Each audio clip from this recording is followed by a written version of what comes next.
Alors, évidemment, compte tenu du nombre d'interventions qu'il y a eu, et compte tenu du nombre de minutes relativement limité dont je dispose, je ne vais pas pouvoir reprendre toutes les interventions. Ce que je veux simplement dire, c'est que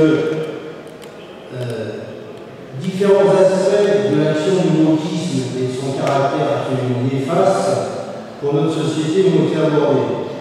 Juste et y compris en ce qui concerne l'économie, avec l'intervention de notre ami Bernard Arnault, qui nous a montré en quoi la société américaine, ses économistes et ses financiers étaient aussi enragés des wokistes pour faire disparaître notre civilisation européenne occidentale. Donc, je crois que pour nous, c'est une réflexion tout à fait importante à avoir et que, comme je le disais dans mon intervention, ce serait une tragique erreur de prendre ça pour une histoire de fou, même si effectivement les campus américains sont à juste titre considérés comme tels. Donc prenons garde à tout cela, parce qu'aujourd'hui dans les universités, notamment dans tout ce qui relève de la sociologie, mais pas seulement, à sciences politiques, à Norman Sup, etc., dans toutes ces grandes écoles, on voit le wokisme frapper et frapper fort. Rappelez-vous ce qui s'est passé à grandeur de Sciences Po. Rappelez-vous ce qui vient de se passer à l'École normale supérieure de Paris, où il y a des couloirs qui vont être interdits aux 6 genres, c'est-à-dire les hommes entre guillemets normaux, etc. Les réunions en non-mixité, ne laissons pas cette vérole gagner l'ensemble de notre université, de nos grandes écoles, de notre jeunesse. C'est un cri épouvantable, y compris au sein de notre école, il y a les enseignants qui sont vendus à cette idéologie mortifère. Donc, aujourd'hui, comme je le disais, ce sont les dirigeants de demain qui sont dans ces écoles. Alors oui, je le dis clairement, nous devons faire notre travail en tant qu'adultes, mais la jeunesse de ce pays a une responsabilité particulière, celle de se mobiliser avec notre soutien sous toutes les formes contre cette idéologie qui doit être combattue et mise à bas.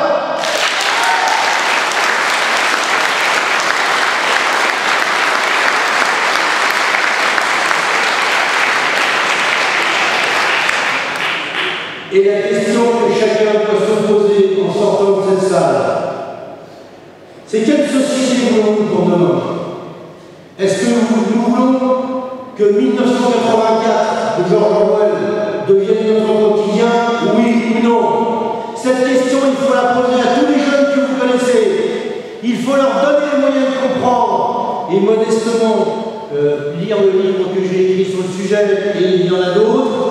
Mais celui que j'ai écrit me semble faire pas mal le tour de la question et donc je le recommande. Il nous faut donc nous armer, savoir défendre pied à pied notre civilisation, sa culture, nos us et coutumes, notre civilisation occidentale. Si nous ne nous mobilisons pas, eh bien demain il sera trop tard. Tout simplement trop tard. Il ne faut pas avoir l'illusion de croire, oui, mais bon, peut-être que l'orateur et ceux qui l'ont précédé abusent un peu, etc. Si vous ne me croyez pas, allez voir dans les universités comment ça se passe. Allez voir dans les campus. Combien y a-t-il de conférences qui sont annulées parce qu'une minorité de gauchistes tarés disent que ce sont des fascistes qui viennent leur expliquer la société, ce n'est pas le combat des blancs contre les noirs, ou plus exactement, de tout ce qui n'est pas blanc contre tout ce qui est blanc. Non, cette société n'est pas comme ça et nous ne laisserons pas faire. Tous les orateurs se sont reliés à ce micro pour vous le dire. Eh bien, je vous demande d'être les ambassadeurs de ces idées partout où vous rentrerez pour faire en sorte que de partout les gens se lèvent pour combattre cette idéologie mortifère qui sinon tuera notre civilisation.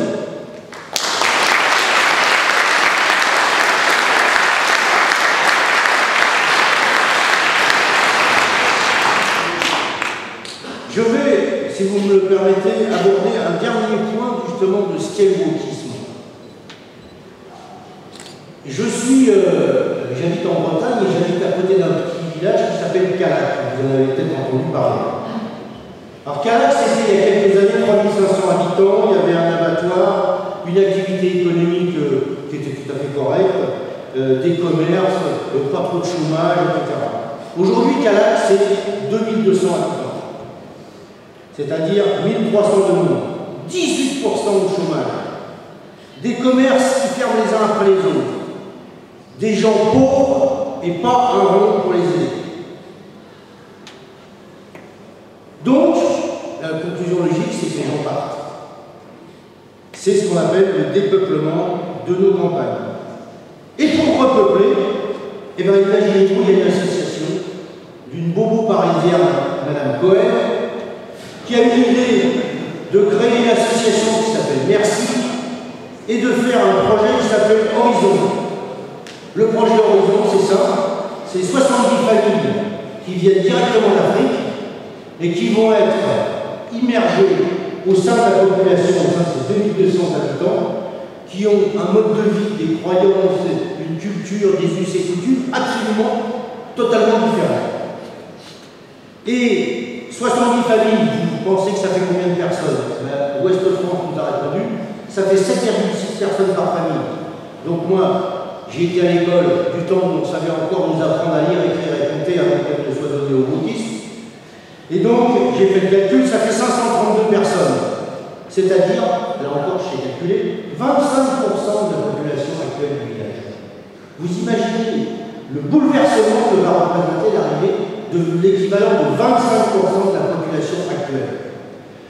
Donc, qu'est-ce qu'on constate? C'est que, au miracle, là, il y a de l'argent.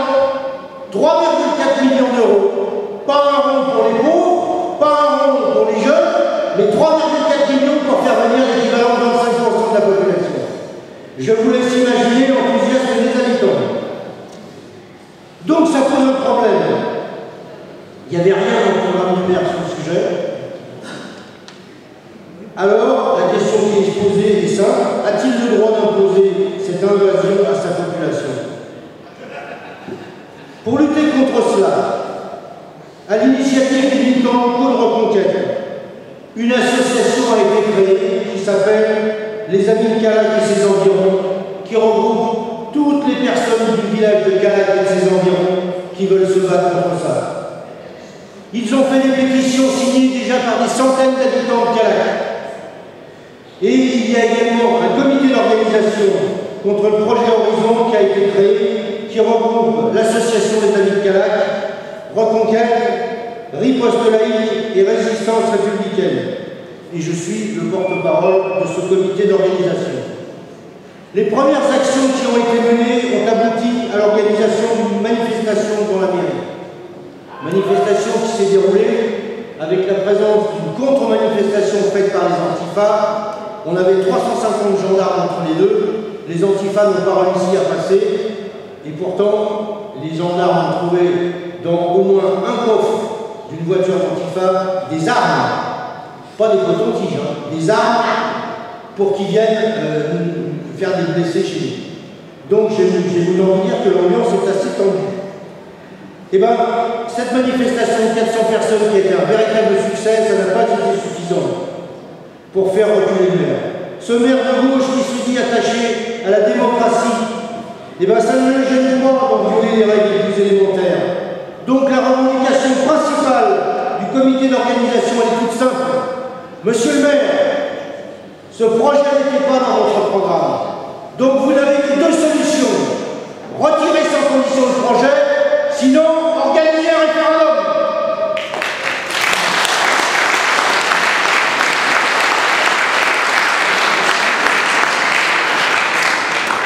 Et j'ajoute que notre comité n'est fermé à personne. Toutes les organisations, associations, partis qui sont d'accord avec ces deux simples revendications, retrait sans condition ou référendum, sont les bienvenus, ils seront bien accueillis chez nous.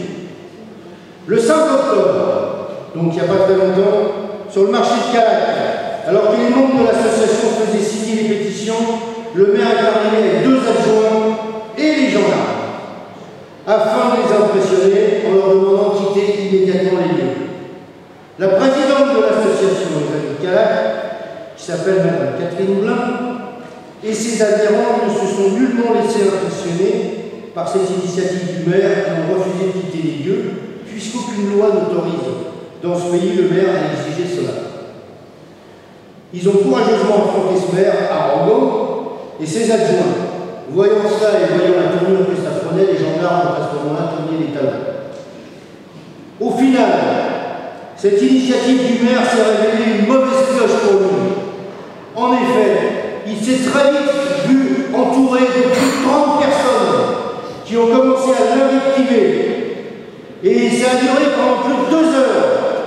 Lors de cette discussion, devant plus de 12 témoins, dont nous avons les noms, le maire a déclaré « Je n'organiserai pas de référendum car je sais que 80% de la population est contre le projet. » Bravo, monsieur le maire de gauche, qui nous donne des leçons de démocratie à tous les coins de France, partout sur les plateaux télé, et en nous expliquant que nous sommes d'affreux membres de l'extrême droite qui en veut à la démocratie. Pour ceux qui, comme ce maire, qui se considèrent comme les sachants, la population n'est constituée que d'abrutis. Et ils ne demandent l'opinion des abrutis que s'ils sont sûrs qu'elle va répondre oui.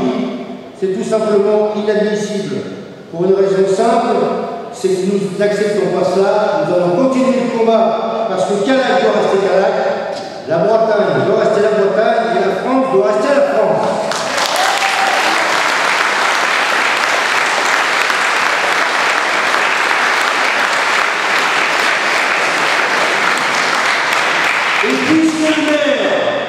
Reste sourd à sa population, à toutes les signatures que nous avons, au fait qu'il s'est fait engueuler sur un marché, au fait qu'il y avait 400 personnes devant sa mairie, et bien puisqu'il ne comprend pas et qu'il reste sourd, et bien nous allons venir, et je suis chargé de vous l'annoncer, ce sera le 5 novembre.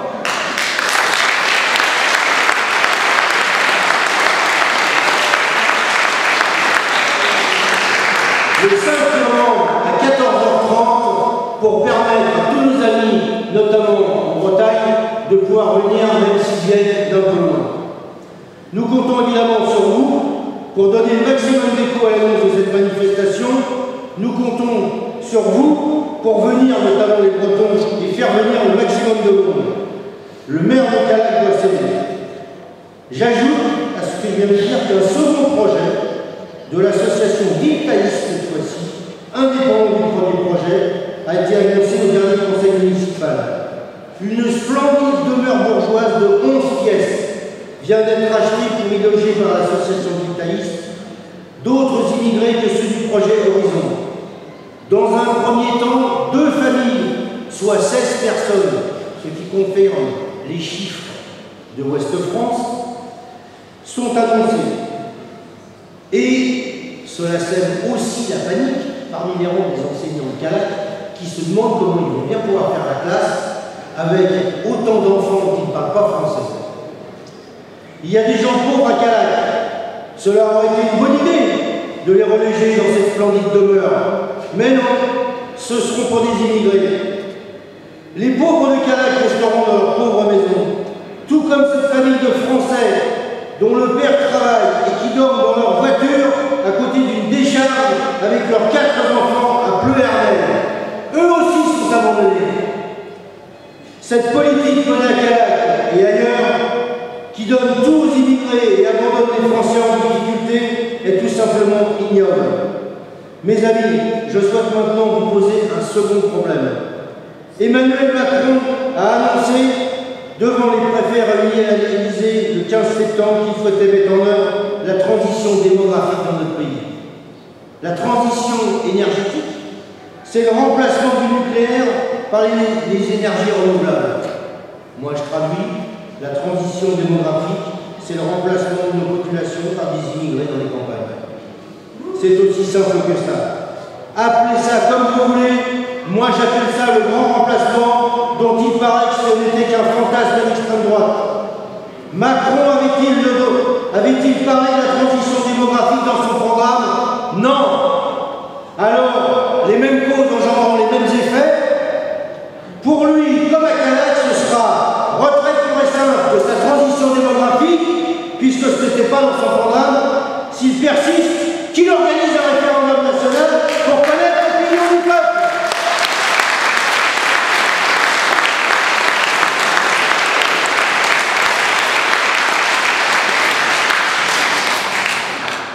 Mais sans attendre la loi qu'il annonce au début 2023, il passe à l'acte. Ainsi, plusieurs projets sont déjà en cours et la liste est loin d'être exhaustive.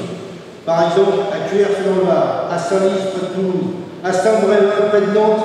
D'ailleurs, il était en manifestation hier. Manifestation réussie. Et pour faire face à ces problèmes partout en France, je vous le dis, il faut que nous préparions et que nous organisions une manifestation nationale pour le retrait du projet Macron ou pour qu'il organise un référendum.